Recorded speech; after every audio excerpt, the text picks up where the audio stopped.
புனித John Maria Vianney. எளிய வழியில் புனிதம் என்றும் வாழ்வின் மிக அழகானவை அனைத்தும் எளிமையில்தான் உள்ளன என்றும் நமக்கு கற்றுக் கொடுக்கின்றார் இவர். நீடித்து நிலைக்கக்கூடிய எதுவும் நீடித்த நேரம் எடுக்கிறது என்பது வாழ்வியல் யதார்த்தம். தன் 20வது வயதில் அருள் பணி நிலை பயிற்சி பாசறைக்குள் நுழைந்தார். படிப்பு அவருக்கு எளிதாக கைகூடவில்லை.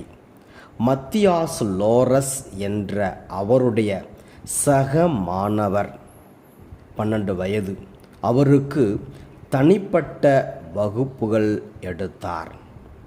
வியானி தான் எடுக்கும் பாடங்களை புரிந்து கொள்ள முடியாத அளவுக்கு மந்த புத்தி உள்ளவராக இருக்க கண்டு ஒரு நாள் எல்லார் முன்னிலையிலும் அவரை கன்னத்தில் அறைந்து விடுகின்றார். ஆனால் அவர் மேல் எந்த கோபமும் கொள்ளாமல் தன்னை விட 8 வயது குறைவான அந்த இளவலின் முன் முழந்தாள் படியிட்டு மன்னிப்பு கேட்கின்றார். மத்தியாசின் உள்ளம் உருகுகின்றது. அழுகை மேலிட முழந்தாளில் நின்ற வியானியை அப்படியே தழுவிக்கொள்கின்றார். பிற்காலத்தில் டுபுக், அமெரிக்க ஐக்கிய நாடுகள் மறைமாவட்டத்தின் ஆயரான மத்தியாஸ் தன் வாழ்வின் இறுதி கட்டத்திலும் வியானியின் வார்த்தைகளில் இருந்த இயலாமையை நினைத்து பார்த்தார். மனிதர்களின் பார்வையில் குதிரைகளும் சிங்கங்களும் புலிகளும் யானைகளும் மேன்மையாக தெரிந்த அக்காலத்திலும் தெரிகின்ற இக்காலத்திலும் கழுதை மட்டுமே ஆண்டவருக்கு தேவையாக இருந்தது என்று புரிந்தவர், வாழ்ந்தவர், புனிதராக உயர்ந்தவர். வியானியிடம் அருள் பணியாளர்கள் கற்கும் பாடங்கள் எவை? 1. அருள் பணியாளர் அடையாளம் போதும்.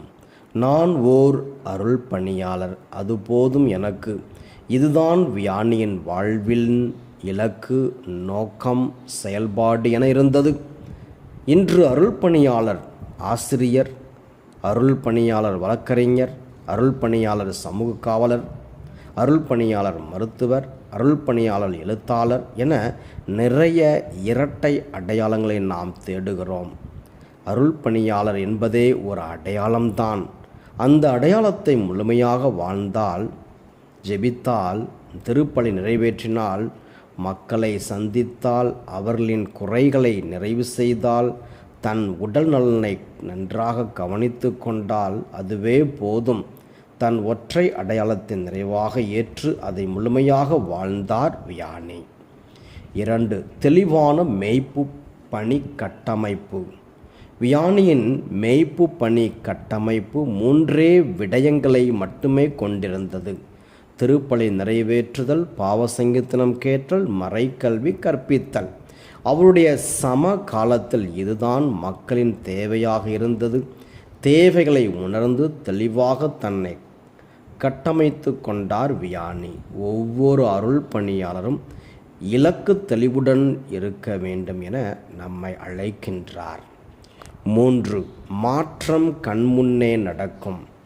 மது, கேளிக்கை, பொழுதுபோக்கு என்ற 3 பிறழ்வுகள் கோலோச்சிய இடத்தை தன் ஜெபத்தாலும் உடனிருப்பாலும் எளிய வாழ்வாலும் புரட்டி போட்டார் வியானி. யாருமே செல்ல அஞ்சிய ஓர் இடத்திற்கு ரயில்களில் மக்கள் குவிந்தனர். தன் கண்முன்னே மாற்றத்தை கண்டார் வியானி. நம் கண் முன்னே மாற்றத்தை காண இயலாத போதுதான் அருள்பணி வாழ்வில் சோர்வு வருகிறது. மாற்றம் நம் கண்முன்னே சாத்தியம் என உணர்த்துகிறார் வியானி. இன்றைய முதல் வாசகத்தில் ஆண்டவராகிய கடவுள் எசேக்கியேல் இறைவாக்கினரை இஸ்ரேல் வீட்டுக்கு காவலனாக நியமிக்கிறார். அவருடைய மனச்சான்று போல செயல்பட்டு நல்வழியில் அழைத்து செல்வது இறைவாக்கினரின் பணியாக இருந்தது. வியானி ஆர்ஸ் நகரத்தின் மனச்சான்று போல செயல்பட்டு அந்நகர மக்களை எச்சரித்து வழி நடத்தினார்.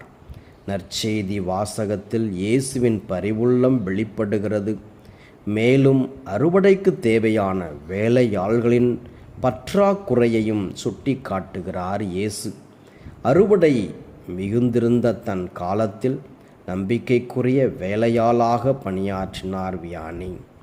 ஆண்டவராகிய கடவுளின் பரிவுள்ளத்தை ஒப்புரவு அருள் அடையாளம் வழியாக மக்களுக்கு காட்டியவர் வியானி.